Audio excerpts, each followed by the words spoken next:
এই সংসারে সম্মান এবং সাফল্য দুটোই পরিশ্রমের দ্বারা লাভ করতে হয়, কিন্তু দ্রুতক্রীড়ার এই খেলা আমাদের ভাগ্যের উপর নির্ভরশীল।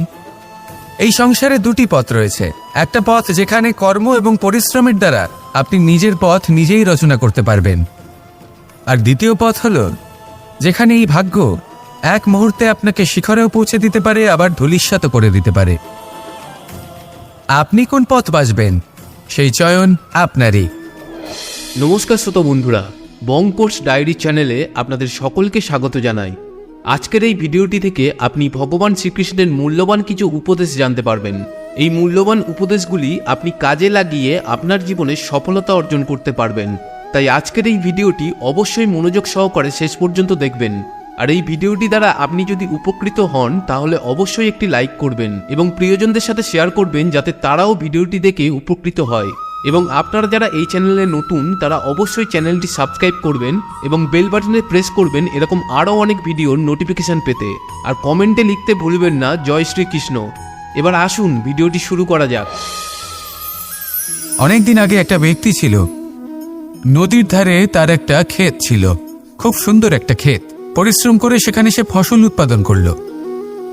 একদিন বন্যা হলো আর সমস্ত ফসল বয়ে নিয়ে গেল। প্রতি বছর বন্যা হতো আর বারবার ওর ফসল বয়ে নিয়ে যেত। সে ব্যক্তি খুব দুঃখী হয়ে পড়ল। সে ভাবল, কেন বারবার আমার সাথে এরকম হয়? তখন একজন ওকে বোঝালো যে প্রতি বছর যখন এই বন্যা আসে তখন সে তোমার ক্ষেত উর্বর মৃত্তিকা দ্বারা পুষ্ট করে তোলে। তখন সেই ব্যক্তি বুঝতে পারল যে প্রকৃতি ওকে কত বড় একটা উপহার দিয়েছে। প্রতি বছর বন্যা শেষ হওয়ার পরে সে ফসল উৎপাদন করত এবং তাতে 10 গুণ বেশি ফসল হতো। এই সংসারে যতক্ষণ না বৃষ্টির ফোঁটা মাটিতে পড়ছে ফসল কিভাবে উৎপন্ন হবে? যতক্ষণ না এই সোনা তীব্র আগুনে উত্তপ্ত হচ্ছে ততক্ষণ সে কুন্দর কি করে হয়ে উঠবে? সেইভাবেই যতক্ষণ না আপনি সমস্যার সম্মুখীন হচ্ছেন জীবনে সামনে এগোবেন কিভাবে? তাই বিপদ হোক বা সমস্যা, তার সম্মুখীন হন, আর তাও ইতিবাচক মনোভাব নিয়ে। দেখবেন অবশেষে আপনি বিকাশের পথে অগ্রসর হয়েছেন। আসুন আমার সাথে ভালোবেসে বলুন, রাধা রাধা। আমাদের জীবনে যখনই আমরা কোনো বড় দায়িত্বের সম্মুখীন হই তখন আমরা তার থেকে দূরে পালাই, আর এই অজুহাত দিই যে না, এত বেশি ভার বহন করার যোগ্যতা আমার নেই, আমি করতেই পারবো না। দেখুন, এই সংসারে ভিন্ন ভিন্ন ধরনের গাছ আছে, ছোট গাছ, বড় গাছ, কিন্তু বটগাছের মতো বড় এবং নিবিড় গাছ আর একটাও নেই। সে নিঃস্বার্থভাবে এই সংসারকে সেবা করে যায়, ছায়া প্রদান করে, শীতলতা প্রদান করে। আর যখন এমন সময় আসে যখন তার ওপর বোঝা অত্যন্ত বেড়ে যায়, সে কিন্তু কোনোভাবেই ভেঙে পড়ে না। তখন সে নিজের নিঃস্বার্থ কর্মের ফল লাভ করে, সেই নিঃস্বার্থ কর্ম যা সে করেছে। তার দেহ থেকে ছোট ছোট ঝুড়ি বার হয় এবং তা কাণ্ডের আকার ধারণ করে। সেই কাণ্ড মাটির কাছে পৌঁছয় এবং তারপর তা বটগাছের সহায়ক হয়ে ওঠে। সে ভেঙে পড়ে যায় না। এইভাবে আপনিও জীবনে নিঃস্বার্থভাবে সবার সেবা করুন, ভালোবাসুন, সবাইকে সাহায্য করুন। যেদিন আপনার ওপর বোঝা অত্যন্ত বেড়ে যাবে সেদিন এই সব মানুষ আপনাকে সাহায্য করার জন্য আসবেন, আপনার শক্তি হয়ে উঠবেন, আর আপনি বটগাছের মতোই মহান এবং বিশাল হয়ে উঠবেন। আসুন আর আমার সাথে ভালোবেসে বলুন, রাধা রাধা। একদিকে হলো আঙুর আর অন্যদিকে কিশমিশ। দেখতে গেলে এই দুটোই সবারই খুব প্রিয়, শিশু হোক, যুবক হোক বা কোনো বৃদ্ধ ব্যক্তিই হোক না কেন। আর দেখতে গেলে এই কিশমিশ এটা আঙুর থেকেই আসে, তারই অন্য একটি রূপ।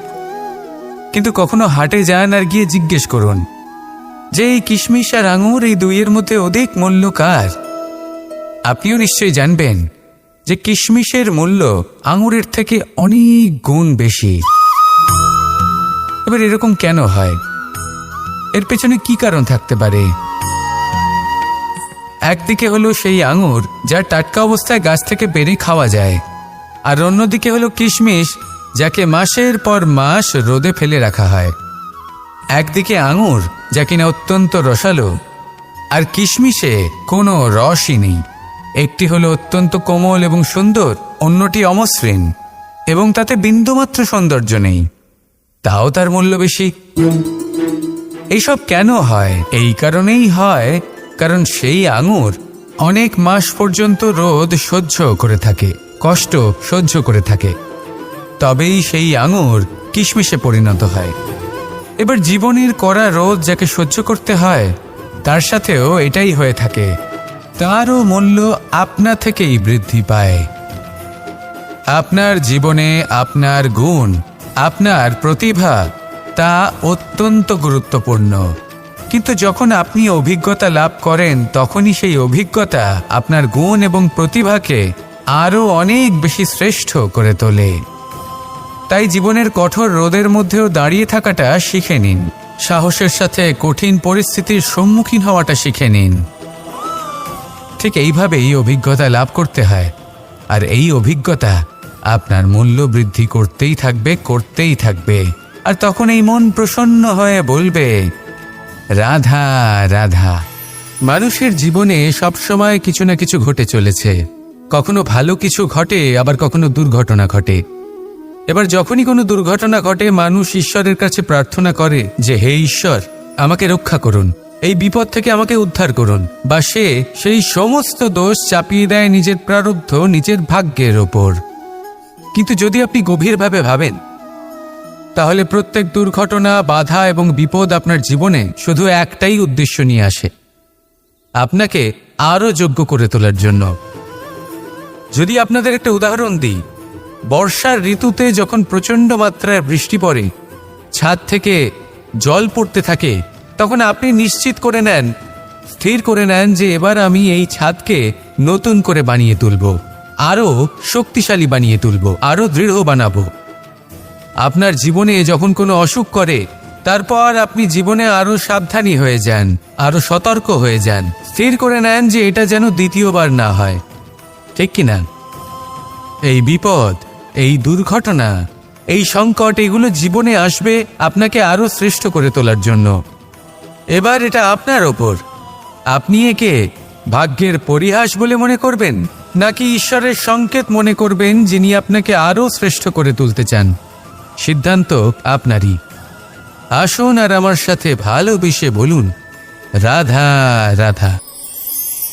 আমাদের মধ্যে বেশিরভাগ মানুষ কোনো না কোনো মহাশক্তির উপস্থিতিকে বিশ্বাস করেন। আমরা মনে করি যে এ হল সেই মহাশক্তি যার প্রভাব, যার কৃপা চিরকাল আমাদের উপর বজায় থাকে। আমাদের কর্মের ওপর, কর্মফলের ওপর চিরকাল তার দৃষ্টি থাকে।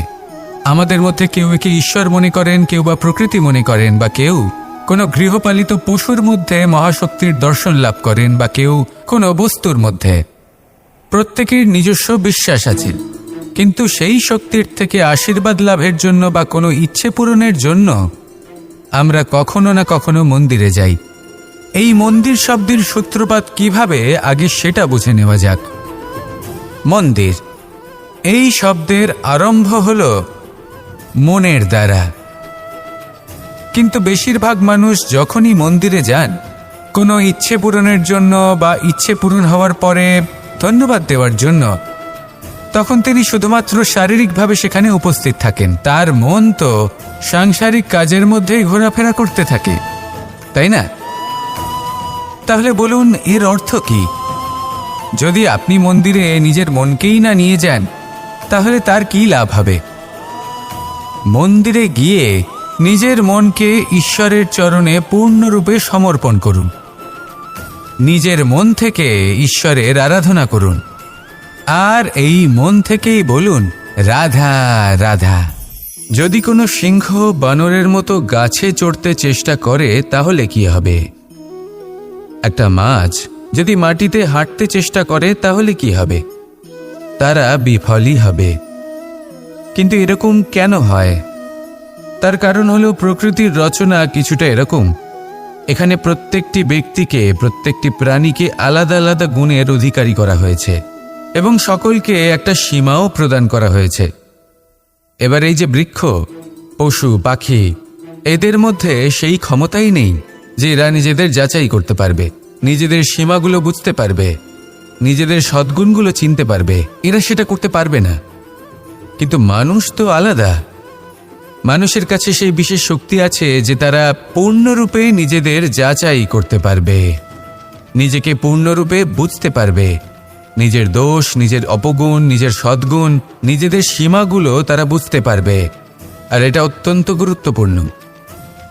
কথায় আছে যে যদি সাফল্য লাভ করতে হয় তাহলে নিজেকে যাচাই করে নিতে হবে। তাই নিজেকে যাচাই করুন, নিজের সাথে পরিচিত হয়ে যান এবং জীবনে কর্ম করতে থাকুন। সাফল্যের শিখরে অবশ্যই পৌঁছে যাবেন। আর ওখানে যদি যান তাহলে এই মন প্রসন্ন হয়ে অবশ্যই বলবে, রাধা রাধা। আমরা সবাই প্রকাশের অনুগামী। সূর্যের থেকে আমরা প্রকাশ লাভ করি এবং সেই প্রকাশের কারণে আমরা সবকিছু দেখতে পাই।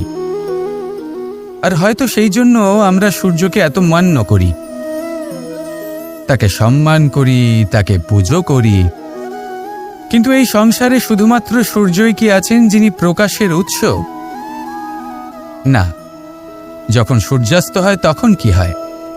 তখন চন্দ্রমা প্রকাশ দিয়ে থাকেন, উনি আমাদের পথ দেখান। আর যখন চন্দ্রমা থাকেন না তখন কি হয়? তখন আমাদের গৃহ প্রকাশময় করে তোলে ছোট্ট একটা প্রদীপ। অর্থাৎ আকার বা নাম গুরুত্বপূর্ণ নয়, গুরুত্বপূর্ণ হলো গুণ। আপনিও এই গুণগুলি আপন করুন। চন্দ্রমা বা প্রদীপের মতো সূর্যের অনুপস্থিতিতেও প্রকাশের কিরণ ছড়িয়ে দিন। সৎপথে চলুন আর আমার সাথে ভালোবেসে বলুন, রাধা রাধা। এই হলো বটগাছের একটা বীজ।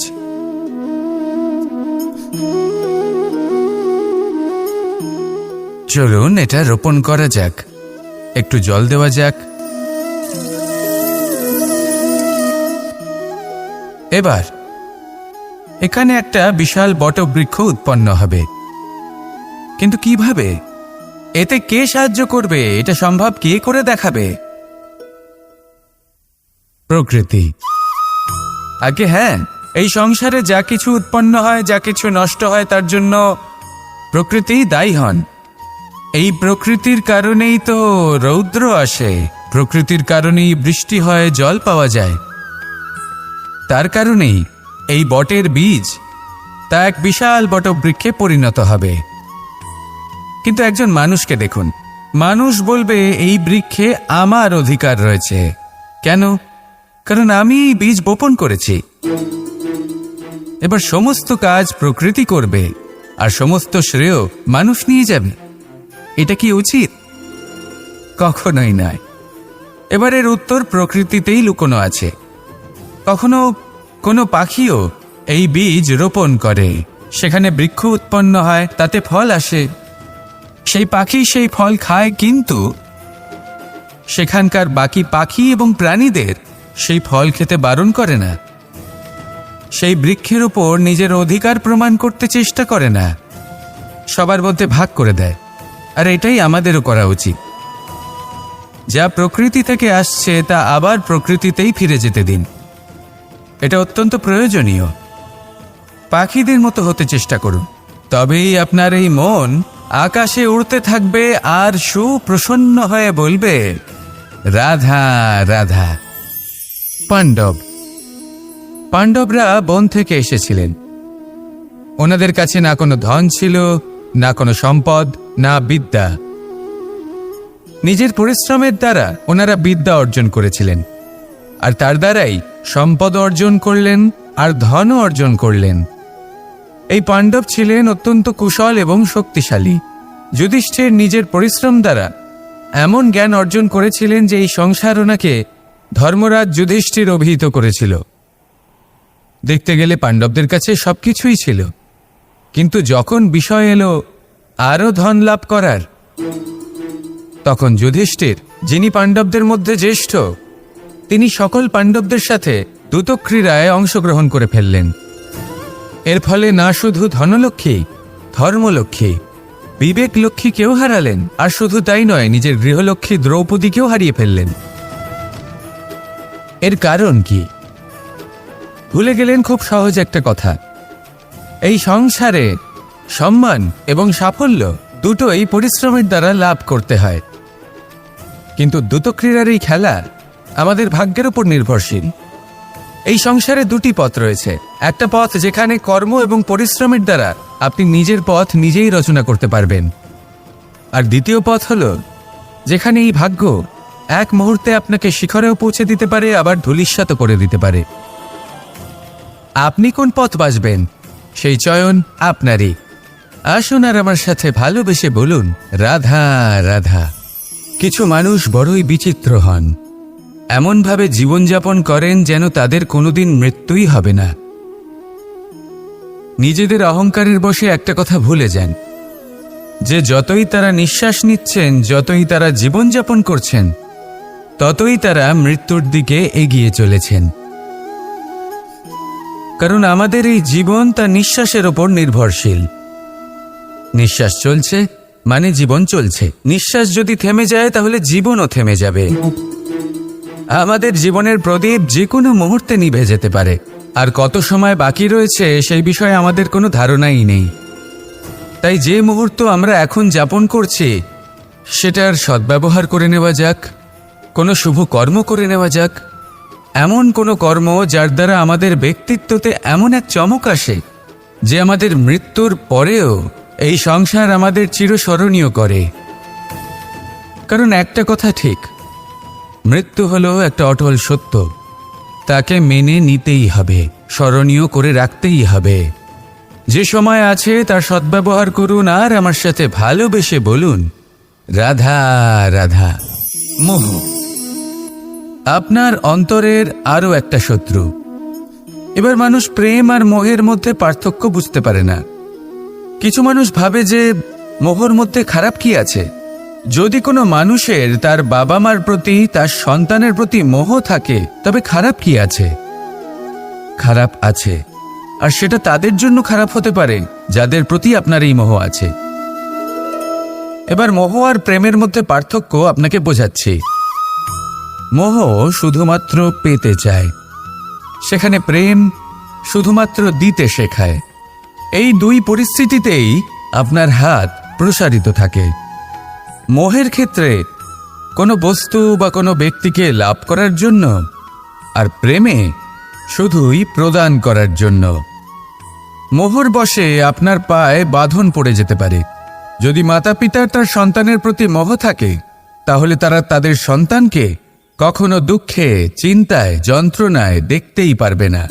সেই জন্য তারা সন্তানকে বেঁধে রাখতে চান একটা সুরক্ষিত ক্ষেত্রে, যেখান থেকে না তারা সংসারকে দেখতে পায়, না পরখ করতে পারে, না কিছু শিখতে পারে, না বিকট পরিস্থিতির সম্মুখীন হতে পারে। ঠিক যে কারণে তারা দুর্বল হয়ে পড়ে, অজ্ঞানী হয়ে ওঠে। তাদের বিকাশ সেখানেই স্তব্ধ হয়ে যায়, আর সেখানে প্রেম শুধুমাত্র বিকাশের পথে নিয়ে যায়। মা বাবা যদি সন্তানকে ভালোবাসেন, তাহলে তাকে ছেড়ে দেন, যে যাও সংসারকে দেখো, পরখ করো আর শেখো। কিভাবে এর সাথে লড়াই করতে হবে সেটা নিজে শেখো। নিজের শক্তি নিজেই বাড়িয়ে তোলো, নিজের পথ চয়ন করো। সেই জন্য এই মোহর শিকল ভেঙে ফেলুন আর প্রেমকে আপন করে নিন। আর এই প্রেম দ্বারাই বলুন, রাধা রাধা। বাল্যকালে যখন আমি মাখন খেতাম, তখন যশোদা মায়ের আমার মাখন খাওয়া নিয়ে কোনো সমস্যা ছিল না। কিন্তু যখন আমি মাখন খেতাম, মাখন চুরি করতাম, তখন যেই প্রকারে বাড়ির পরিচ্ছন্নতা আমি নষ্ট করতাম, তা নিয়ে অবশ্যই যশোদা মায়ের আপত্তি ছিল। আর হবে নাই বা কেন? কথায় আছে যে যদি আমাদের ঘর পরিচ্ছন্ন থাকে, সেখানে লক্ষ্মী বসবাস করে থাকেন, তবেই সেই বাড়িতে সন্তোষ ভাব থাকবে। সেই জন্যই আমাদের যশোদা মা পরিশ্রম করে বাড়ির ভেতর এবং বাড়ির বাহির সবসময় পরিচ্ছন্ন করে রাখতেন। এবার যেইভাবে আমাদের বাড়ি, যেখানে আমাদের পরিবার বসবাস করতেন, সেইভাবেই আমাদের শরীর আর আমাদের আত্মা রয়েছে, যাতে আমরা বসবাস করি। একেও স্বচ্ছ রাখা প্রয়োজনীয়। এবার স্বচ্ছ কিভাবে রাখা যায়? শুধু বাহ্যিক পরিচ্ছন্নতা আর প্রসাধন দ্বারা তা সম্ভব হবে না। জীবনে কিছু কটু অভিজ্ঞতা আমাদের সকলের থাকে। সেই কটু অভিজ্ঞতাগুলির কারণে আমাদের মন, আমাদের আত্মা মলিন হয়ে যায়। এই মালিন্য থেকে আমাদের আত্মাকে মুক্ত করা অত্যন্ত প্রয়োজনীয়। এই স্বচ্ছতা অত্যন্ত প্রয়োজনীয়। আর আমাদের এই মন মালিন্য থেকে মুক্ত হতে পারে শুধুমাত্র প্রেম এবং করুণার দ্বারা। তাই সকলকে ভালোবাসতে থাকুন আর মনের মধ্যে করুণার বোধ জাগ্রত করুন। কারণ যেইভাবে বাড়ি পরিষ্কার থাকলে তাতে লক্ষ্মী বসবাস করেন, সন্তোষবোধ বজায় থাকে, সেইভাবেই যদি মন স্বচ্ছ থাকে তাহলে তাতে সন্তোষও থাকবে, শান্তিও থাকবে। তাহলে ভালোবাসতে থাকুন, মনের মধ্যে করুণাবোধ জাগ্রত করুন আর আমার সাথে ভালোবেসে বলুন রাধা রাধা।